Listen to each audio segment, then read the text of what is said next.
Common discussion among Pokemon fans includes that of gym leaders. Who's the most memorable? Who's the most forgettable? Who has the best team composition? Who's the best designed? I propose a new discussion to bring to the table. Who's the Middlest?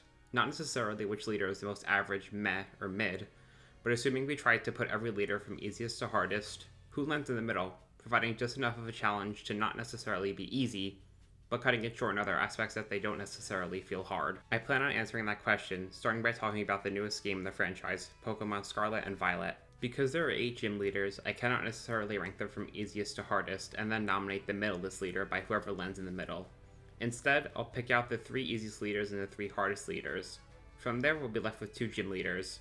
We'll discuss those 2 leaders and ask the question of which leader is either closer to being an easier or harder leader, and qualify them as such, leading us with who I will ultimately nominate as the middlest gym leader. Due to the very subjective nature of this, with factors such as how you played the game, which Pokemon you opt to use, and how you dealt with every gym, there's a good chance that you think someone is a better nominee than who I choose. If you disagree, start a discussion in the comments. Tell me if you agree or who you think is the most deserving of being the middlest gym leader. Lastly, when discussing every leader, I'll be using their battles during your initial playthrough, so not the battles from the rematches for Gita's survey or the special coach battles in the Blueberry Academy.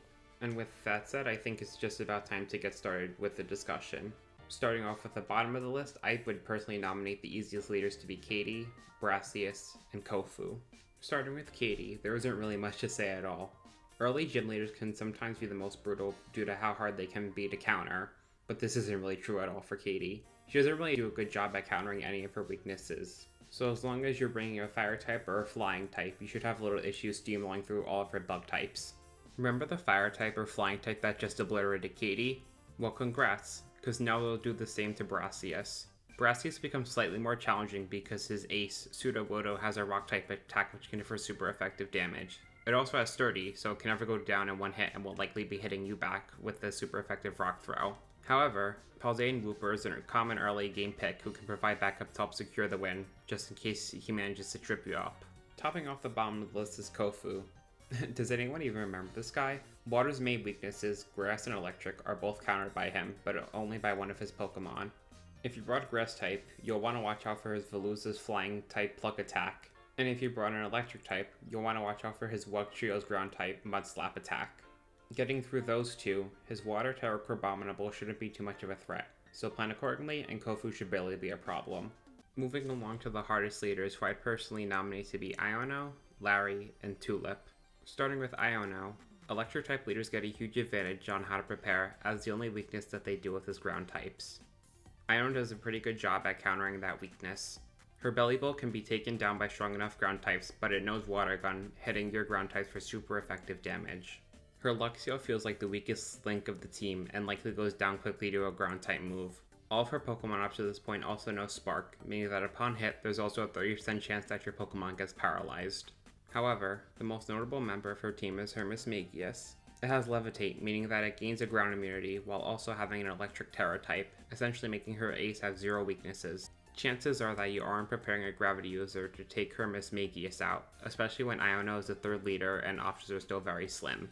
Coming off the cakewalk that Katy and Brassius tend to be, Iono really stands out as quite a brutal fight. Moving right along is Larry. Similar to Iono, normal types' only weaknesses are fighting types.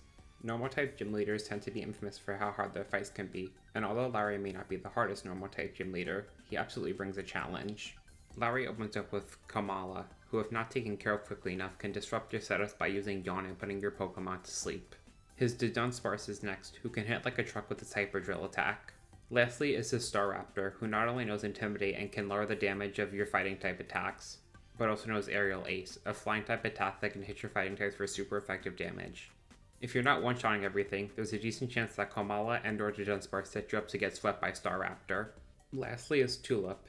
On my first playthrough of Pokemon Scarlet, she was the gym leader who gave me the most trouble. Though I did come out with the win on my first attempt, I think she's still a pretty tough fight. In my opinion, what makes Tulip a tough leader is how good she is at countering her weaknesses. Psychic's weaknesses, being Bug, Ghost, and Dark, are all countered by her in some way. Ghost isn't a clear-cut option to win, because her Farigiraf's normal typing cancels out its weakness to Ghost. It knows Crunch, and her Espathra also knows Shadow Ball.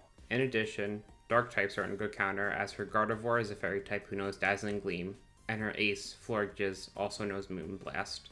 Bug type becomes the best option, but her Gardevoir isn't weak to bug, meaning that you'll have to find something else if you want to take it down quickly. So in no particular order of difficulty, that establishes the easiest leaders as Katy, Brassius, and Kofu, and the hardest leaders as Iono, Larry, and Tulip. This leaves us with Grusha and Ryme being the final two competitors for the Middlest gym leader, and in my opinion, Ryme is the most deserving of that title. I'll explain why. Of the two, I think that Grusha is far easier of a battle, as he stands little of a chance if you bring a fire type who can outspeed him. His bear tick and Titan have water type moves that can hit for super effective damage. In addition, his lead Frostmoth has Tailwind, which can give him priority, but it also has a double weakness against fire, meaning the thing likely won't even get the chance to attack. His ace, Altaria, shouldn't really be a problem as well. If you're using a fighting type, its Moonbeast may be an issue, but I would imagine that most people are likely bringing a fire type to this gym. On the contrary, in my experience, Ryme felt like the perfect descriptor for a gym leader who's just challenging enough to not be considered easy, while also lacking in some ways to match up to the harder gyms. When I battled her for the first time, she didn't really leave a huge impression on me as a brutal fight while also not being a complete cakewalk. I think the primary thing is that Ryme feels like she doesn't do much to counter her dark weakness. Her Mimikyu is part fairy type, which means it resists dark types, but it doesn't even have any fairy type moves to hit you back with until her rematch. It also has the disguise ability, meaning that it can never be one-shot and can always set up using light screen or get some damage in. Her Houndstone knows play rough, and it's the only attack she has that deals super effective damage to dark types. With Ghost being weak to itself, she does a better job at countering her Ghost weakness. However, don't forget that Generation 9 main gimmick is Terrestrialization, meaning that if necessary, you can always use Terrestrialization on a part-type Ghost to negate its weakness to itself as a bonus way to help get through this battle. What makes Ryme a cut above Grusha and the other leaders in my opinion is that it's a double battle. Due to the general lack of double battles in the game up to this point, it's unlikely that your team is optimized to take on a double battle, whilst hers is. Her Banette knows Icy Wind, which hits both of your Pokemon and slows them down, while her Ace Toxicity knows Discharge, also hitting both of your Pokemon and having the chance to paralyze them. It also knows Hyper Voice, which feels strange. On one hand, it hits both active Pokemon and is boosted by Punk Rock, but on the other hand, there's a chance that you're using Ghost types who end up being immune to the attack. Though Ryme can be a bit of a challenge, she also didn't leave me feeling like I'd lose, similar to how leaders like Iono or Tulip did. To me, Ryme is the perfect Middlest gym leader. While I'm done with my part of the discussion, now I want to know your thoughts. Do you agree?